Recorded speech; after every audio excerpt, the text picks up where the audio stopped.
Salut à tous et bienvenue dans cette vidéo. On va parler des questions-réponses et des informations qu'on a eues pendant le Let's Talk Day de Gosho Aoyama avec ses fans qui a eu lieu le 3 janvier 2023 et qui a réuni plus de 200 personnes qui ont pu poser des questions à Gosho Aoyama. Il a répondu avec des choses très intéressantes pour l'avenir du manga, l'avenir de certains personnages, l'avenir de certains événements qu'on attend. Il y a énormément de choses très intéressantes. Cette fois, Gosho Aoyama a parlé, il va se passer des choses dans le manga et ça va arriver très bientôt. Et le schéma de l'arc du boss risque d'être très original cette fois. On va voir un peu toutes les informations qu'on a. Les questions-réponses les plus importantes sont en français sur mon Twitter, mais vous pouvez traduire dans votre langue si vous voulez pour comprendre. Et elles sont également sur mon Instagram en anglais. Donc prenez les questions à côté de vous et on est parti tout de suite pour parler de tout ce qu'on a appris grâce aux fans japonais. C'est parti!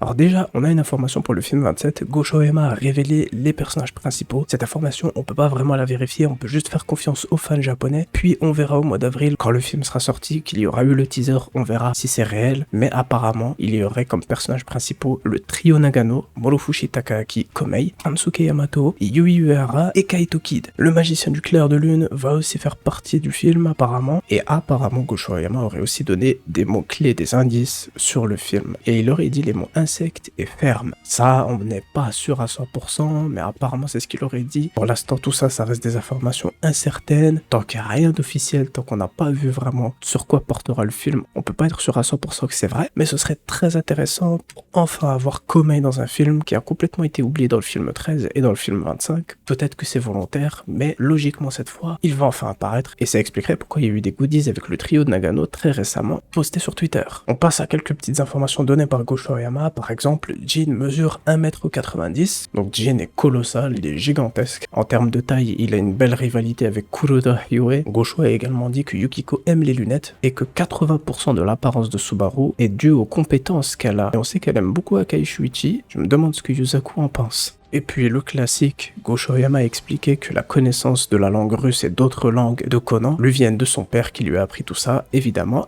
à Hawaï. La blague continue avec Hawaï, on s'en lasse pas.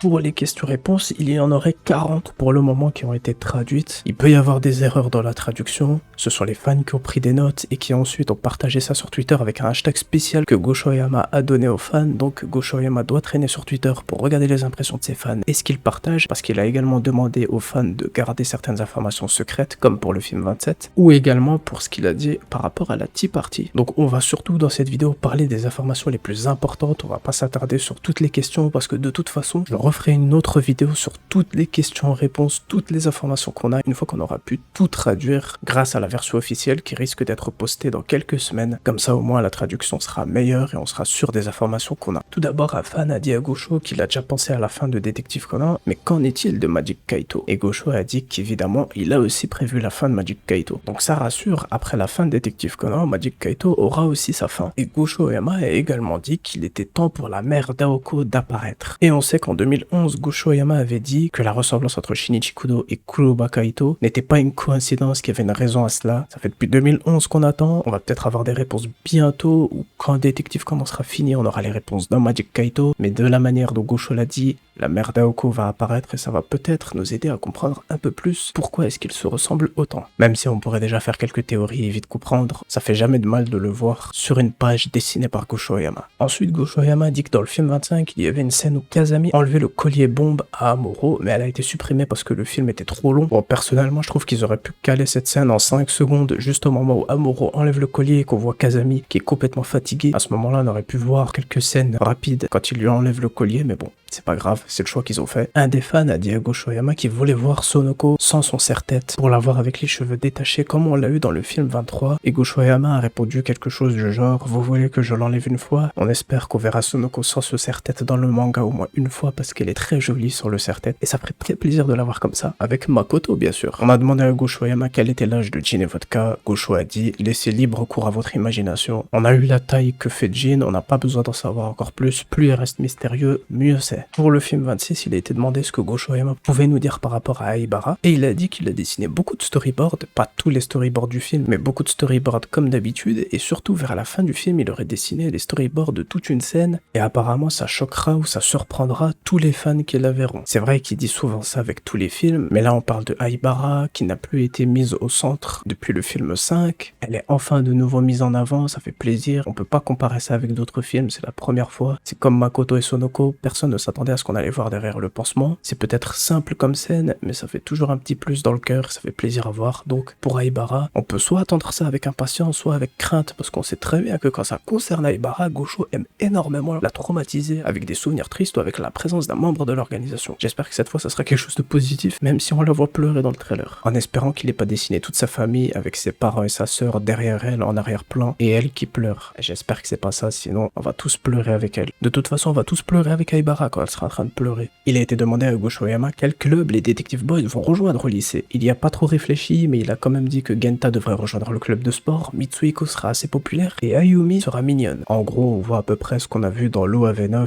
mais avec plus de détails et de contexte sur chacun d'entre eux. Mais s'il n'y a pas pensé alors qu'il a déjà dessiné les storyboards de la fin de Détective Conan, c'est que peut-être il ne va pas les dessiner lorsqu'ils sont adultes. On verra bien, peut-être qu'on vient de lui donner des idées en plus pour dessiner la fin. On a également demandé à Gosho est-ce qu'il y a une raison derrière la phrase de Conan pendant le Scarlet Return, quand il a dit c'est vrai que le déguisement d'Aibara que m'a fait ma mère était parfait. Gosho Oyama a dit non. On lui a également demandé est-ce qu'ils ont des liens de famille ou quelque chose dans le genre, il a dit non. Donc aucun lien entre la famille Kudo et la famille Miyano. Pour le poster du film 26, Gosho Oyama a dit qu'il a changé la place de Kuroda et Rum avec celle de Akai et Amuro parce que cette place leur allait mieux et que Kuroda et Rum étaient beaucoup trop géants. Bon, c'est peut-être pas pour le marketing, mais bon, quand même. Et à la base, il y avait aussi beaucoup trop de personnages, donc il en a mis moins. Et le scénariste Tachikawa l'a remercié d'avoir mis Agasa sur le poster. Et il a raison, parce que Agasa mérite tout de même d'être enfin sur un poster d'un film Détective Conan. On a demandé à Gosho Oyama s'il voulait dessiner quelque chose avec Furuya, pas Amuro, mais Furuya, et Gosho a dit qu'il aimerait bien dessiner quelque chose avec Furuya et Kazami, et plus en détail il veut dessiner quelque chose au sein du PSB, donc on pourra en voir un peu plus dans l'unité de Zero, ce qu'ils ont fait par le passé, leur méthode d'opératoire, qui fait partie de cette unité, et ça serait très intéressant pour approfondir encore plus, pour développer encore plus ce côté-là, ça serait très intéressant à voir et j'espère que Gosho Oyama va le faire. On a demandé à Gosho Oyama quelle était sa réplique préférée et il n'a pas changé, c'est toujours la réplique de Ran dont il a eu lui-même l'idée. Le courage est un mot de justice, il désigne la qualité d'esprit qui permet d'affronter l'appréhension avec confiance et résolution. Il n'est pas juste de l'utiliser comme excuse pour tuer quelqu'un. Voilà, il ne change pas, toujours sa phrase préférée. Et en plus, cette phrase vient de son personnage préféré du manga, donc c'est parfait pour lui. On a demandé à Gosho comment est-ce qu'il faisait la différence entre Shinichi et Kaito Kid. Gosho a dit que Kaito Kid est un pervers et Shinichi est un pervers aussi, mais avec un visage sérieux. Donc voilà, il dit ça sur le ton de l'humour. On a également demandé à Gosho comment Eiji voit Momiji. Est-ce qu'il a remarqué les sentiments de Momiji? Et Eiji, lui, se dit dans sa tête, ils sont vraiment énormes. Vous savez exactement de quoi je parle. Et Gosho a dit que Eiji n'a pas remarqué les sentiments romantiques de Momiji. On a demandé à Gosho si les frères et sœurs Agewara apparaîtraient dans le futur et il a dit bien sûr. Donc on reverra évidemment Chihaya. Bon, maintenant on passe aux questions-réponses les plus importantes de cet événement. On a demandé à Gosho Oyama si Shinichi allait apparaître et il a dit qu'il doit le faire apparaître. Ensuite il a dit que Shinichi et Ran pourraient avoir des développements et il a dit il est temps pour Shinichi Kudo de passer à l'action. Ça fait plaisir à lire. Il va se passer des choses. Shinichi va faire son grand retour. On a demandé à Gosho Oyama si Tsutomu Akai allait apparaître et s'il était toujours en vie. Il a dit qu'il apparaîtra et pour la deuxième question il a dit c'est une scène de flashback. Donc ce qu'on pourrait comprendre avec ça c'est que Tsutomu apparaîtra dans le flashback et ensuite rien d'autre parce qu'il est réellement mort. J'espère que c'est pas ça ou alors au moins qu'on voit comment il est mort, mais ce serait très triste pour Akai Shuichi qui continuait encore à chercher son père parce qu'il était sûr et certain que comme on n'avait pas retrouvé son corps il devait être quelque part toujours en vie et malheureusement on dirait que non, mais on pourrait être surpris. Mais tous ceux qui disent qu'il est bel et bien mort pourraient être très surpris s'il ne l'était pas. Ensuite on a demandé à Gosho est-ce qu'il y aura des lieux à l'étranger pour le futur dans le manga et Gosho Oyama a littéralement dit que dans le prochain chapitre on sera à New York. Donc c'est Gosho Oyama qui leak l'information 4 semaines avant la sortie du chapitre au Japon. Ça fait extrêmement plaisir de retourner à New York après les tomes 36-37. Ça faisait longtemps, on va y retourner et là c'est pour un flashback très important sur ce qu'il s'est passé il y a 17 ans. Donc ce sera dans le chapitre 1106 qui sort dans 4 semaines au Japon. Et apparemment, mais ça c'est pas encore confirmé à 100%, Tsutomu Akai apparaîtra également dans le flashback, mais pas forcément dans le chapitre 1106, mais il devrait apparaître à New York apparemment. Ça fait extrêmement plaisir. Ensuite on a demandé à Gosho, est-ce que Conan prendra l'antidote ou est-ce que Mari prendra l'antidote? Et Gosho Oyama a dit, c'est un secret. Le problème c'est que c'est plus trop un secret. Il a dit dans une autre réponse que Shinichi devait apparaître, donc on sait déjà qui va prendre l'antidote, même si Aibara peut peut en fabriquer un autre. Si ça finit juste comme ça aura servi à rien d'avoir créé tout ce suspense autour de ce dernier antidote que Conan possède depuis le voyage scolaire à Kyoto. Mais du coup, on dirait qu'on sait déjà qui va prendre l'antidote, mais on verra, on peut toujours être surpris avec Gosho Oyama. Ensuite, on a demandé à Gosho est-ce qu'il y aura des films ou un film avec Wakasa comme personnage principal. Gosho Oyama a dit pas dans un film, mais à partir du prochain chapitre, elle sera très importante, donc elle sera comme un personnage principal. Et évidemment, puisque Rum veut l'attaquer, elle sera bien au centre de ce qui va se passer dans les prochains chapitres. Ensuite, là, on a une question très importante et la réponse est très intéressante également. Est-ce qu'il y aura encore le fameux schéma qu'on a à chaque arc avec 3 suspects comme l'arc Bourbon et l'arc Rum? Et Gosho Oyama a dit que cette fois, il n'y aura pas un trio de suspects, mais il veut faire une série pendant laquelle on va à chaque fois se demander qui est ce vieil homme. Voilà pourquoi il y a des personnages très âgés qui apparaissent récemment dans le manga. On a aussi demandé à Gosho Oyama si les chauffeurs de Rum sont très importants dans l'histoire et s'ils seront impliqués plus tard, et s'ils ont des noms de code. Gosho Oyama a dit qu'ils ne seront pas impliqués, qu'ils n'ont pas de nom de code, mais il a dit qu'à partir du prochain chapitre, ils apparaîtraient plus souvent. On a demandé à Gosho Oyama par rapport à l'histoire de la Tea Party dans le tome 100, quand Yusaku dit à Akai qu'ils n'ont toujours pas eu de réponse de Amuro. On a demandé à Gosho si Amuro n'a pas décidé quoi répondre, ou s'il a décidé mais qu'il attend le bon moment. Gosho Oyama essaie de ne pas trop répondre, mais il a quand même dit qu'une personne ou quelque chose de très important entrera en contact avec Amuro très bientôt. On lui a demandé quand est-ce qu'il dessinera cela, et il a dit après la fin du flashback de Rum. Donc quelqu'un de très important, on pourrait penser au boss, mais Amuro cherche à gravir les échelons, donc s'il reçoit directement un message du boss, ça irait un peu trop vite, on verra bien, mais quelqu'un de très important dans l'intrigue va contacter Amuro après ce flashback, donc on sait déjà quel gros cliffhanger nous attend après tout ce flashback qui est déjà extrêmement attendu. Ça s'annonce très intéressant, on a hâte de voir qui est ce personnage très puissant, très important, qui va entrer dans l'intrigue, qui va se dévoiler en entrant en contact avec Amuro directement. Ça va arriver très bientôt, ça fait plaisir, on verra déjà comment les chapitres vont sortir. Est-ce que ce sera 4 semaines d'affilée, ou alors est-ce qu'il y aura une pause au milieu, est-ce qu'il y aura une pause après le 3e chapitre parce que le dernier chapitre va contenir des choses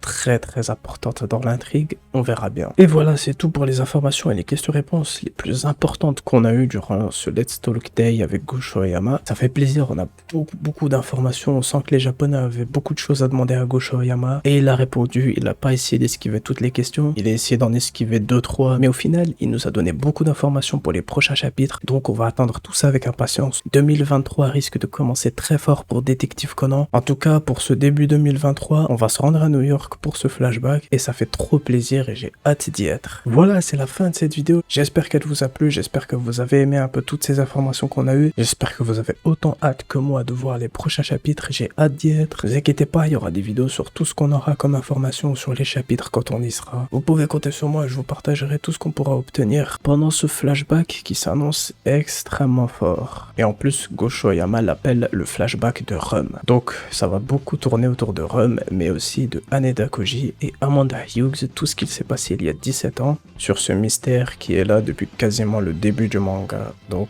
on va enfin commencer à avoir des réponses et ça fait plaisir. Bref, on se retrouve pour de prochaines vidéos. D'ici là, prenez soin de vous et vive Détective Conan. Ciao.